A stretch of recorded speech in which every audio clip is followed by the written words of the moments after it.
um, I have feel very blessed to have worked in this position for 34 years. That's a long time.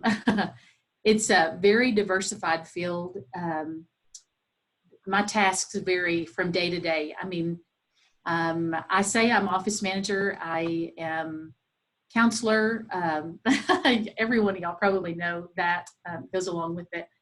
But really, the rewarding part of my career is getting to know the patients and to build rapport with them. I feel the most important part is being hospitable of being hospitable is listening to, and like you said, Mike, a while ago, ours are patients, our customers, you know, if you're not in the medical field. We start a lot of times with a phone interview sheet. When we first make appointments for patients, we ask certain questions. You have to be very, you have to get to know that patient. And so we ask certain questions that help us to identify their need. And then that way we can schedule them correctly for what they want. There is no person in the world that needs the same thing or has the same problem. And I feel like this is very important because it lets the customer or the patient know that they're important, and they're not a cookie cutter when they come here. We, you know, like if they have a toothache, for instance, and they want to just talk about that problem, then that's what we're going to schedule them for. Or if they want to have a whole new, you know, if they want to make their smile better and totally redo their smile, then that's totally different. So I think patients and customers want to be heard. Building a strong relationship with the patient is so important. To treat each patient with respect, the way that you would want to be treated. I mean, that's just in life. That's we like to be treated with respect, and as well as someone that's going to come see you as well. One of the things that we do is that we always greet the patient or the customer upon arrival with eye contact and a smile, if possible. We have designated one team member to mainly be responsible for this. That employee should be someone that is genuine, a caring person that has a heart for people. I have hired people in the past that they're fast, they get the job done, they can get it done, but that's not always the most important part for that position. You definitely want them to have a care for people. And I think that's so important in any business. And I'm going to also put that this is, of course, our goal to greet everyone as they come in, but that also depends on our call demand for that day. You know, how staff, you know, we could be short-staffed, and we may not do as well in that area. The other thing that I feel like is part of being hospitable is to be willing to resolve a problem. This should be done in private, if possible, unless they're calling on the phone. And if they are, I feel like if someone is, say, for instance, someone's unhappy with their bill, like we had quoted an estimate to that patient, and they get their bill, and my goodness, it's like a whole lot more than they had planned on it being. I think it's so important that you research it, especially if they got insurance. You have someone in your business that you can delegate that problem to. Make sure that we get back to that patient within 24 to 48 hours. And if you don't have a staff person or you don't have where you can do that, a lot of times I will put everything aside and research. Why did insurance not pay well? Or could we resubmit that and get back with the patient? I think that is key. Letting the patient know that they're important, and that we want to do everything that we can to to solve this problem. Let's see, getting to know your patient or your customer. As a first-time patient, we, of course, review their medical history. We have them fill out a form, of course, to do this, and we review their dental history in depth. But we also want to connect with that patient on a personal level. And a lot of times, you can connect with that patient. For instance, for an example, I would look to see, a lot of times they'll have lived in Abilene like maybe a year, but they moved here from somewhere else. And you can connect with that. You know, you can say, you know, where in East Texas? For an example, I put, this patient came in and I was talking to him about finances and I wanted to connect with them. And so I said, oh, you're from Royce City. I'm from Terrell. Do you know where that is? Oh yeah. And then a lot of times that patient will connect with you and say, oh my goodness, yeah. Do you know so-and-so? Or, you know, they may have even gone there or went to school there, but I just feel like it's important to connect with a person on a personal level. And then you can start to build that trust. Sometimes if they don't, the patient sometimes doesn't remember your name, but they will remember where you were from. So I feel like that's important. Am I making sense? Doing good, Terry. Okay, okay. You got about 4 minutes. I feel like I'm rambling. Okay. When a patient comes in, sometimes on the phone, they tell us that they need to reschedule an appointment. We are record keepers, of course. In the medical field, you definitely make notes of everything, but we make a note as to why the patient or the customer needs to move an appointment. And that helps as far as building rapport or relationship as well. For instance, I like to give examples so you understand me. Say, for instance, someone called and said, I need to move an appointment. My husband is having chemo treatments and we're going to have to go to Dallas next week. And so when that patient calls back in, reschedules that appointment, you can take a personal interest in that patient by saying, hey, how'd your husband do? Or, you know, to let them know that you do care about them. And another way that we are hospitable in this office is if there is a death in the family, we try to send a card. If they're a long-time patient and they're sick, then sending cards, notes is another way to build that rapport as well. It's rewarding to have loyal patients and customers. In our business, we have a lot of repeat business, which some of them come in every 6 months, like mine, and hopefully not more often than that. And now the rewarding part of that is that we are seeing their children, and we saw them as children. So that's truly a blessing as their family grows and they become responsible adults. And when they come in, basically, you know that person, you know them as a friend and not just a patient. And you ask about, their parents and you ask about their kids. And, that's just another way to reinforce that rapport. And goodness, the other thing, here I am getting kind of emotional. I do work in a great Christian environment. It's a blessing to work for Christian men who practice, are very ethical and practice it daily. They're not perfect by any means, but we do have the opportunity to start our mornings with the huddle. And I think this is very important, not just for our patients, but also for our staff. We review any problems that might be on our schedule that day with each person. We have a staff of about 15. We read a short devotion and we do take prayer requests. And then we do actually have an employee who whichever employee volunteers will pray for these requests that day. This helps our staff to be concerned about each other. And sometimes our patients even ask, they know that we do this, and they will ask us to put their name on their prayer list. And that is such an honor to be able to do that.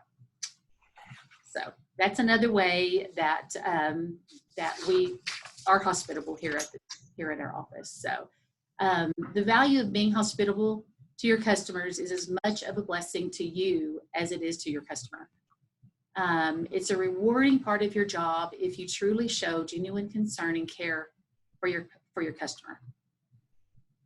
And that's about it. Very good. Thank you.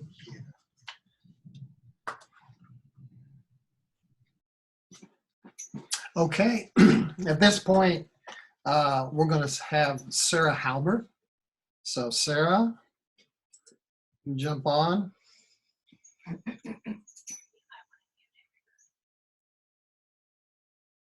Can you hear me okay? Yes. I keep getting a notification that my internet's unstable, so hope everybody can hear me okay. Yes. Okay, so basically, right now, my role is as a small business banker with Happy State Bank. Obviously, this is not what the topic of discussion is for management experience, but with my management experience, I had 9 years of retail management experience as a store manager, from being with 2 different Hallmark stores over a 17-year period. So retail is in my blood, and so that's where this speech has or this talk today has kind of came from. 8 of those 9 years as store manager was with Coach House Gifts. They're also, they are partnered with Hallmark. The one here was a sister store to the one in Abilene, was a sister store to the store I managed in Manhattan, Kansas. With that, but my experience with Hallmark didn't start there, obviously. I was a young 16, 17-year-old who wanted a first job besides babysitting, basically. And so I went and somebody had gave a reference to the manager at Rod's Hallmark in Junction City, Kansas, that I would be a good employee as a young kid, because she wanted somebody who's responsible. And that's where my retail career started. And I was an introverted kid, scared to talk to people, scared to get out there. And my manager at the time, he gave me that confidence to do so, and got me, out there, got me asking questions to customers, and got and teaching me the retail experience that got me to where 17 years in retail got me that experience. From day one, I knew I wanted to be a manager. I knew that that's what I wanted to do. And if my store hadn't closed in 2015, or 14, excuse me, I probably would have became a district manager at that point. But, things happen for a reason, I feel, as everybody else does. Can you still hear me? Yes. Okay, good. This thing is being wonky, I'm sorry. But anyhow, so going back to that, she handed me responsibility. She saw that potential in me, and she saw that my manager at Rod's Hallmark, she saw my desire, and she taught me how to interact with my employees because of how she reacted to circumstances and things that happened within the store. She was fair, she was kind, but she also knew how to discipline. And that's an important role as a manager as well. Your employees, I like to think of, are kind of like your kids. Everybody learns different. Everybody has to be disciplined different, and I know you're supposed to treat everybody fairly, which you do, but you learn how you figure out how they can learn, how they adapt, how they absorb the information that's being given to them. And some of them need to be hands-on. Some of them need to be verbally taught. Some have to be visually taught, you have to figure out how everybody how their learning styles are. And then as far as disciplining, you also have to figure out their disciplining styles. Because with me, when I got disciplined, which, wasn't very often, but when it was, I was young, so I had to learn, right? So she knew how to do that with me. And with me, it put fire under my butt. The way, they would, it was like, I'm going to show you, I can do this. I can do this, So I would do a whole 360, turn around when they disciplined me. And so, and same when it came to Coach House Gifts, I remember I was pregnant. I was tired. My district manager came in and he would, Sarah, what's this? What's going on? What's going on? What's this? And I'm like, what? And I would just start crying because I was an emotional mess. I was pregnant, and he'd be like, no, what's going on? This isn't this, and I'm like, but he would do it a way that he knew how to put fire under my butt to sit there and make me want to show everybody how everything's done. But he'd also walk around with me in the store, and he would look, see a display. You tell me what's wrong with this, how would you fix this, and things like that. He would put that trust into me to figure that out. So becoming a good manager is how you absorb too from your predecessors and your leaders. I had great district managers. I had great managers. I've had bad ones too that I've learned from. And with that, you take that and you learn from it. And, when my store closed in 2015, or 14, 2014, it wasn't because of the store. The partners were just ready to be done with Hallmarks at that time. And so I was in the last 5 stores to be closed out of 130. So I saw all my sister stores being closed and everything. At that time, we had been on a wage freeze for years. And so some of my employees had worked for me for years at minimum wage. And we were closing, and they still stayed. And in fact, I had some come back to work for me who just to help me close down that store. And, and I say that because I asked them, I'm like, okay, why are you guys still hanging on? What's, because I could at that point. The store was closing. And at that time, it was kind of a sisterhood between us. We'd been through a lot. And they said, Sarah, we did it for you, because of you. And, me, a manager, and they said, you were fair on hours. You couldn't give us raises, but you could give us hours. And you were fair on us when it came to a bad seed that was disrupting things. I handled the situation, and anytime they needed off, yes, I had rules, but I had fair rules, when it came to needing time off. But if it required me to work, I worked so they could have that time off. So being fair, that's a strong, you need to show your employees, you need to set an example. So I worked my butt off, and they saw me working my butt off, so they worked their butt off.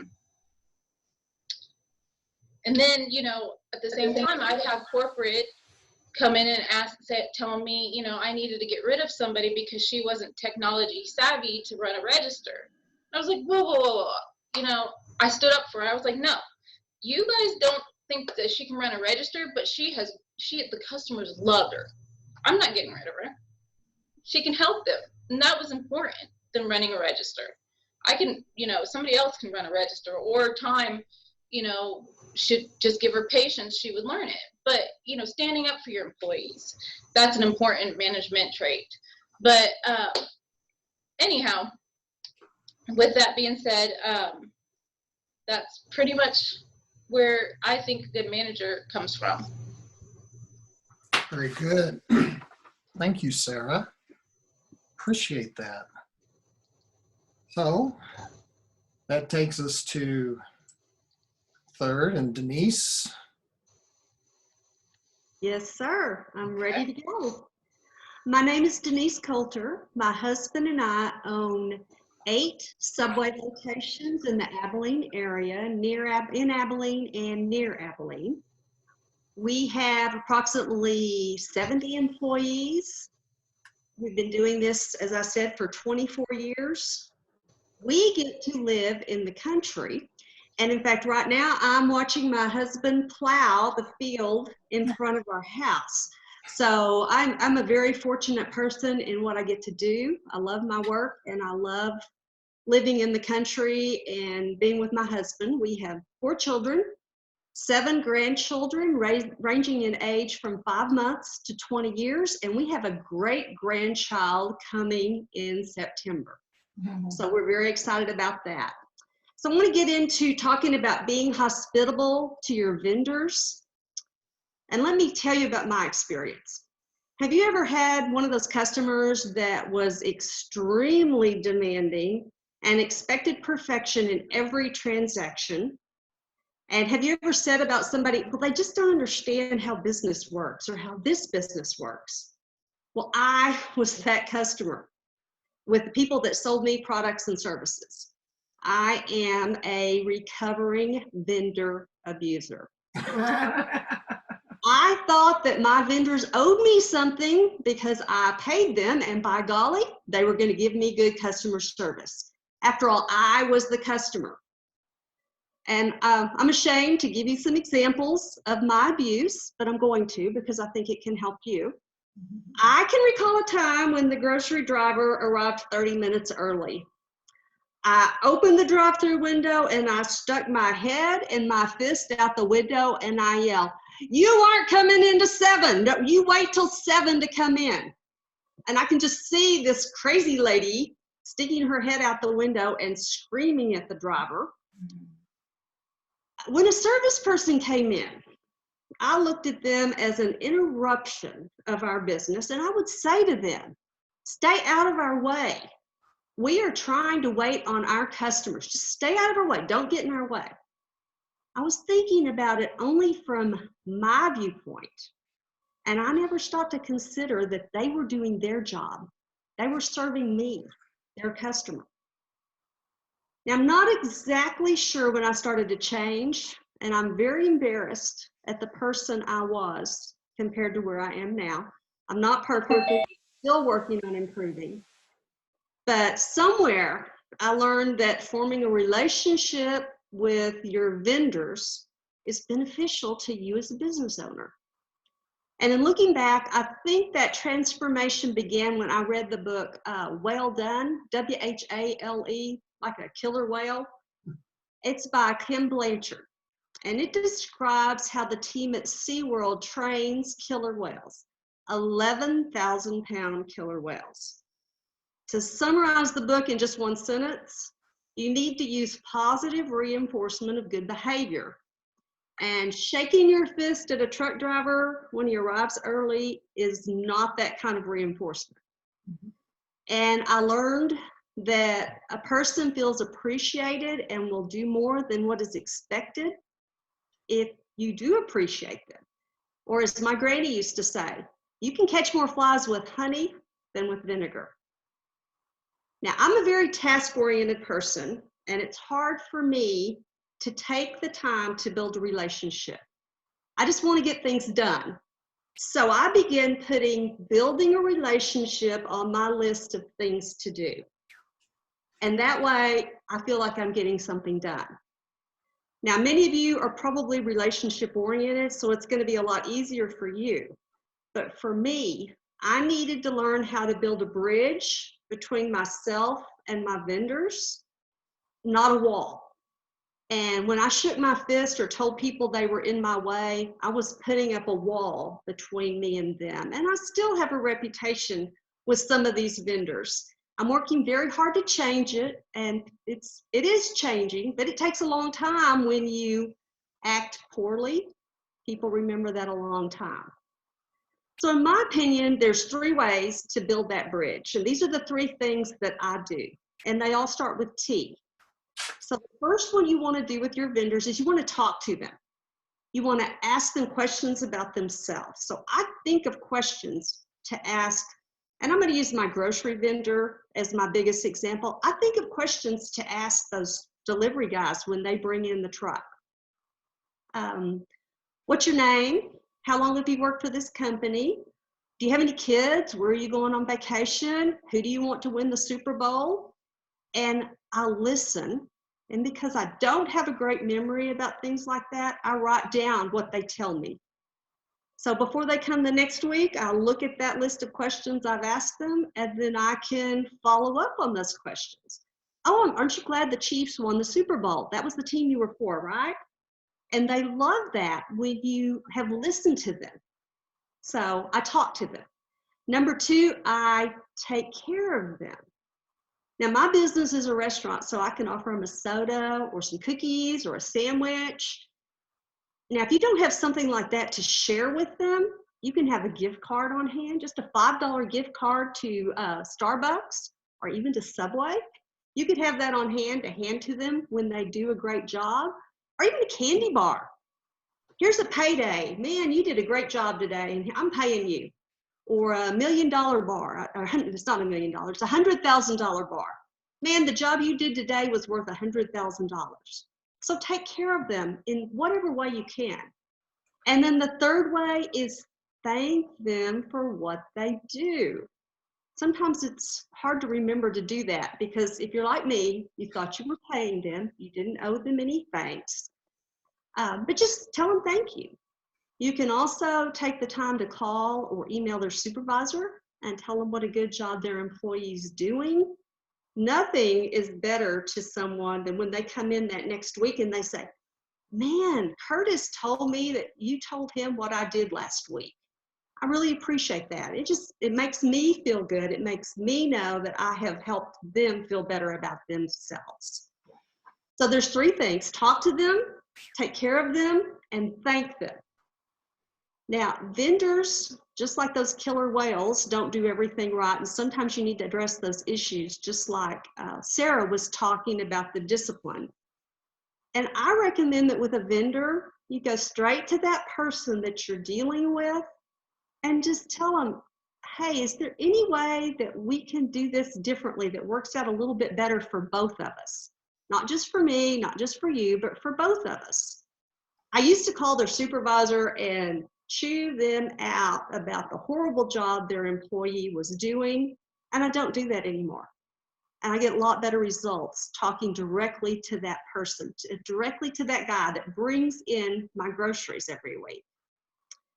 And one of the most powerful things I've learned to do is to ask that service person, what can we do to make your job easier? They love that, and they have really good ideas if we would just listen to them. They have great ideas. Now, as business people, I think we want to see an ROI, a return on our investment. So I asked our grocery supplier, our account manager, I said, what do you guys do as a company for customers that are reasonable and treat you with respect? And he sent me back a 2-page reply of things that he likes to do for customers that don't cause him problems. And one of them was to give priority to delivery time requests. So if I'm having an issue with when a truck's coming and I call him and I say, could you come on, is there any way y'all could change us to the Tuesday route? Now he says, I will get to work on that. Where in the past he would have said, nope, routes are set, I can't do anything about it. He said he gives extended payment terms when needed. I can't imagine a better time than right now for extended payment terms. He waives off day delivery fees. If we have to have an extra delivery, he'll waive that fee for us now. Never did before. Wow. So it's amazing. There is a huge return on that investment. And he listed numerous other things that I don't have time to go into. Now, some things I saw from the drivers, the guys I relate to every week. Used to, when I didn't have a product, they would just look at me and say, it's not on the truck. Now they go back and look on the truck and they find it. And sometimes when I look at the sticker that's on the box, was actually intended for another store. Maybe somebody who didn't treat them with the same respect that I have. So that's a huge plus for us. They help us check in the product quickly. They'll order the product for you if you just ask them. So what I want you guys to do, I want you to realize the same return on investment that I have received. Make yourself a plan. List your vendors. Think of ways that you can talk to them, take care of them, and thank them, and start doing that. Do that every day, and I think your relationship will grow hugely. And just as a kind of a conclusion, true hospitality is about serving other people. If you respect a vendor as a human being and truly honor their right to be respected, everything will be easier. Promise. Thank you. Thank you very much. Thank you, ladies. Terrific stuff. We are going to open it up for questions. And so you can unmute if you have questions. I'll try to unmute all, but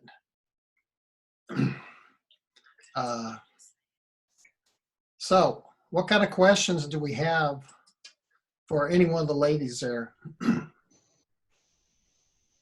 Well, since this is Garrick Palmer, and since I pretty much know everything anybody needs to know, I really don't have any questions.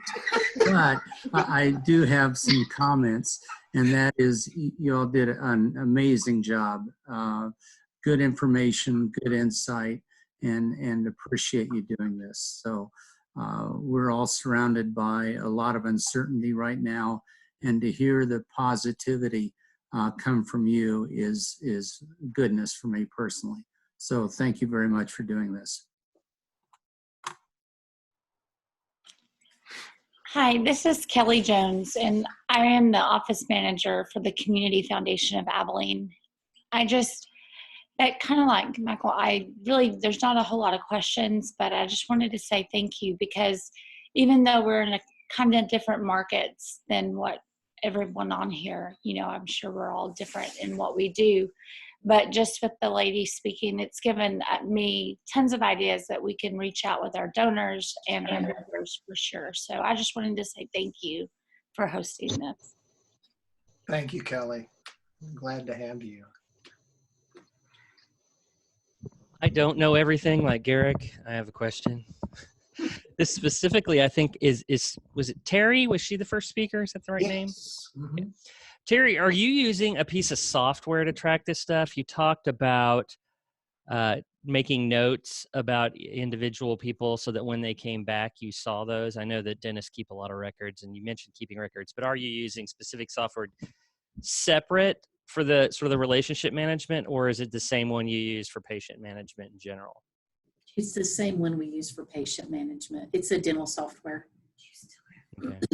It's just kind of training everyone to put in those details, but they've gotten pretty good. There's kind of a couple places that you can keep them in the software, but it is so nice, to look And back. do you have written procedures or as part of your training for new employees that like you specifically ask these questions of new patients and these are the kind of things you need to make sure end up in there? Do you have specific training for that?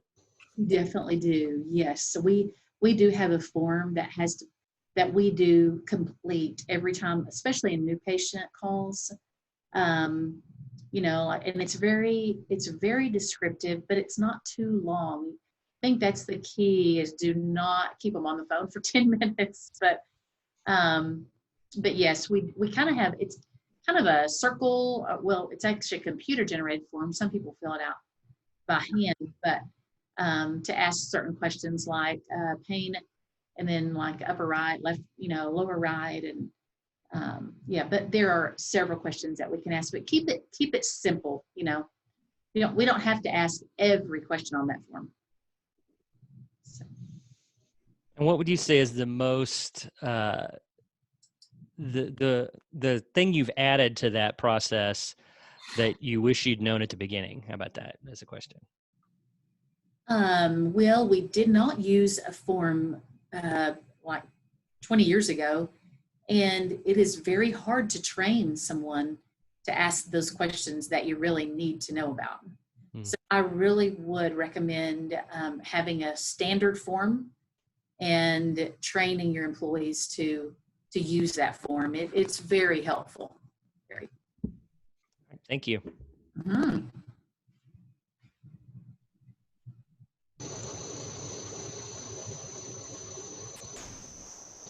Can I add something real quick? So one of my things that was taught to me as a manager was my district manager would always tell me that if you know you're a good manager and you have a great staff, when the store can run without you. And it took me forever to go, what does he mean by that? But you know, I got it because I could actually do my job as a manager. It wasn't, you know, being out there and doing customer service, but more or less like I was able to do all the paperwork in the back, the daily paperwork that I had to do as a manager, you know, handle situations that I needed to handle. But I always found, you know, those employees that I could trust, that I knew were running that store as I would run it. And once I had them trained, they could train those employees that came in, and I could do my job. So I feel like you get those employees that you can trust, that you know are going to run that store the way you would. And that also takes off that burden of making sure, you know, over micromanaging your employees to make sure the new person coming in is going to run or be, you know, taught everything that I needed them to be taught. But I feel like that's what makes, you know, that statement come to life right there is, you know, your store being ran without you. Mhm. Yeah, that's good. I want to throw up a graphic right quick if I can do this before, because I know people are leaving and having to go, and you can, I'll see if I can do this. There it is. Oops. You guys see that? Yeah. This is our speaker next week, next Monday, Dr. Michael Fortunato. And I met Michael about 5 years ago at a conference it was kind of a rural conference, smaller communities and so forth. But Michael has an organization called Creative Insights Community Development. And he works a lot with entrepreneurs in small areas and kind of the focus of how entrepreneurship impacts community development. And so he's going to be talking about, as I say here, the not so secret synergy between entrepreneurs and communities. And I just wanted to put that in front of you, and I will be posting that and sending out information on that. You can also go to my website and find it. But anyway, I wanted to give a plug for that. He's a super down to earth guy, even though he has a PhD, but he and I can get on the phone and talk for hours. And he's just a really neat guy, and he's got a lot of insights of the interplay between communities and entrepreneurs. So I hope that, you know, you can join us next Monday. It'll be at 12:15, just like all of ours are. And then 2 weeks from today, we will resume with the business clinic theme, and that's where Ron Davis is going to be, and he's right there on my screen. Ron is going to be running a panel and asking questions from local entrepreneurs and business people about, especially in this time, but always, employee acquisition, retention, and engagement. Those three things. And so he's going to have a panel of 3 different people. Tammy, I don't know whether Tammy's still on here or not, but Tammy was one of the panelists she's from the Flipping Egg, and then Will Tippin is from Abilene Plumbing Supply, and Chris Jeter is from A-Town Service Master. So that's 2 weeks from today. But anyway, I just want to kind of give a plug while I had some of y'all, and I appreciate you guys having lunch with us today. And I appreciate the 3 ladies taking time to put this thing together and giving us part of their story and their insights on how to deal with customers and employees, and Denise's vendor abuse. Okay. And so how she's a recovering vendor abuser. And I thought that was great, Denise. So thank you. Mike? Yes, sir.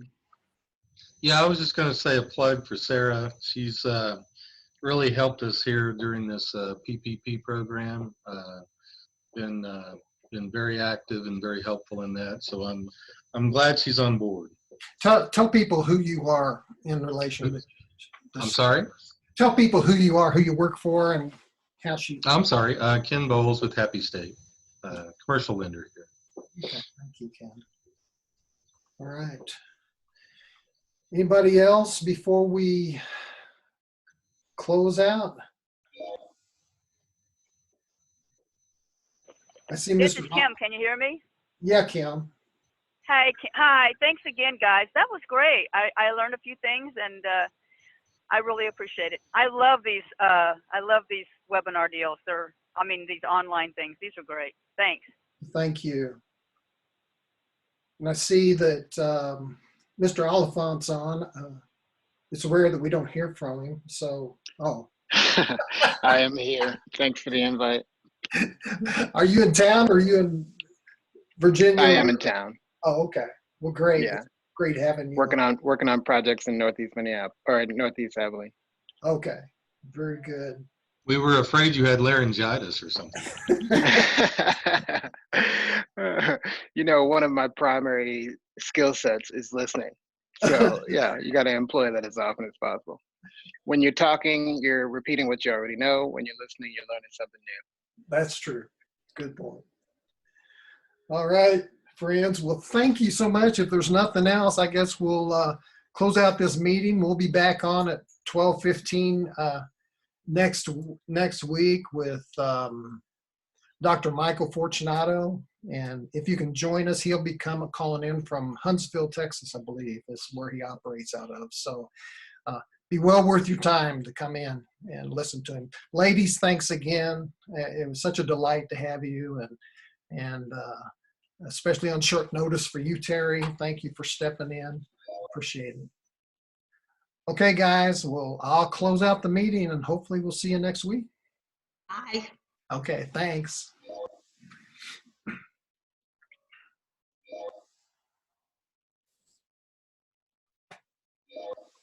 Good.